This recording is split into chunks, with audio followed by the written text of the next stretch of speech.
Welcome to yet again another Getting There series. My name is Clinton Normore. I am the Associate Vice President for Diversity and Inclusion at A.T. Still University. We are so appreciative that you decided to join us for this webinar series. We're here talking with Kayla to learn more about her experiences in getting there. The idea around the Getting There series is to provide you with opportunity and access to people whom have traversed challenges if they have and have overcome some of the things, very same things that you might have to overcome in order to be where they are in medical school. Kayla, as we have gotten to know each other, I already know your past, but our audience doesn't. So talk to us a little bit about who Kayla is and where Kayla comes from. Do you have the time? I'm just playing with you. So my name is Kayla. I'm originally from California, from LA. And my parents are both immigrants. My dad is from Jamaica, my mom is from Mexico. So shout out to hardworking people coming to this country. And as far as me, who I am, I'm generally a fun-loving person. I like to make people laugh. And that's kind of like it for me. You have always been a leader. You came in as with those leadership qualities. Not many people do. You are instrumental in starting the SNMA chapter in the School of Osteopathic Medicine in Arizona. Talk to us about how you have become a leader. Was that always part of who Kayla is, or did Kayla have to do something special to become the leader she is? I think I've always been very opinionated. So my mom and my dad always said, you know, if you see something wrong, don't just complain. Change it, like try to change it, try to make it better. And I think because my parents instilled that in me from the beginning, I've been able to try to change things as I see them. So I don't try to complain without having a solution to it. Right. Does that make sense? That yeah. makes sense. Your leadership came out of you learning that it's more than just having a complaint or more than seeing something wrong. Always trying to also have a solution so that you can make life better for others. Exactly. Which is also in line with osteopathic medicine for A.T. Still University. One of the things that we say often is be the light of hope you wish to see in the world. Mm-hmm. And I'm sure that kind of resonated with you being a student who chose to come to A.T. Still University. So talk about a little bit about how that ideology fits in your life.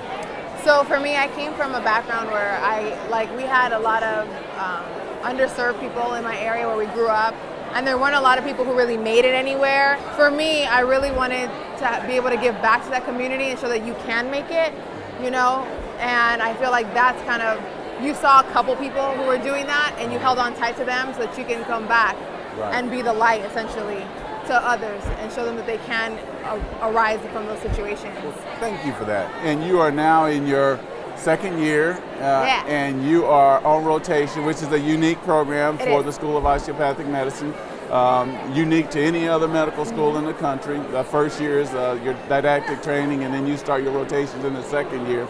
And you happen to be located in Washington, D.C. So talk to us a little bit about that experience, your rotations in Washington, D.C. So I will say the DMV, which is not like Department of Motor Vehicles, is DC, Maryland, and Virginia. And the DMV has taught me a lot about how to dress for the winter because I'm from California. But as far as rotations, it's been awesome. It's a very urban environment. We have an awesome community health center that's there that provides a lot of care, a grand majority of care for people who are in the DC area. So the clinics that I particularly rotate at, they're actually primarily Spanish speaking. So I actually speak Spanish most of my day when I'm at clinic, helping with my patients.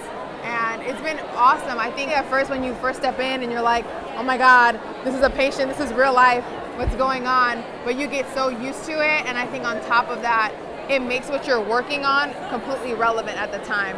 I think sometimes when you can get caught up in the books, you're just like, oh my God, why am I learning this? But then when you can actually say, oh my God, I learned this in class and I'm using it on a patient right now, it makes it so much more relevant, it makes it stick more. And I think second year, because boards are coming, you know, it's a huge thing to be able to be like, oh my God, I know what that is. I've seen that in clinic. It's great. So I feel like we're a step ahead of a lot of people when it comes to our clinical skills because we have the comfortability to just be able to go in there and just start talking to a patient. Most of the people who attend our webinar are prospective students. So if you will, for a brief moment, look into a camera and give the students one piece of advice that they will need in order to get to where you are in their career choice? Don't be afraid to be selfish. I think we come into medicine to very much so be givers and to give of yourself to patients and people in your communities. But to be able to do that, sometimes you have to be a little selfish, and that means that I have to study, and I can't help you out right now. I have to pull myself away from my family maybe to be able to get to the MCAT, to be able to do these things. Don't be afraid to be selfish, because you'll be selfish for only a few years so that you can give back for a lifetime. Fantastic. You heard it here. That selfishness, as described, is really also discipline. Be disciplined to take care of yourself, do the work that you need, start early in life with your math and your science in your pursuit of any graduate health science education. And just so you know, A.T. Still University is not just a medical school, we're a graduate health sciences institution. We have 6 schools, and they are the School of Osteopathic Medicine in Arizona. We have the Kirksville College of Osteopathic Medicine in Missouri. We also have the Arizona School of Dentistry and Oral Health in Arizona, and we have the Missouri School of Dentistry and Oral Health in Missouri as well. In addition to that, we have the Arizona School of Health Sciences, and we have the College of Graduate Health Studies. So these 6 schools have more than 23 programs that undoubtedly will fit your needs if you choose to join us in our pursuit of being the light of hope we wish to see in the world. Again, thank you for joining us for this webinar series. We hope you found the information provided by student Dr. Kayla Mowatt extremely helpful.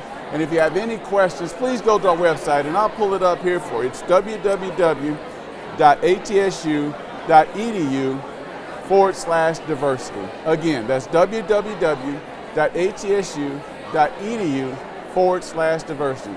You will find a wealth of information about our university, but moreover, about graduate health sciences. Again, thank you for joining us in this webinar series. We look forward to seeing you on our campus. Have a great day.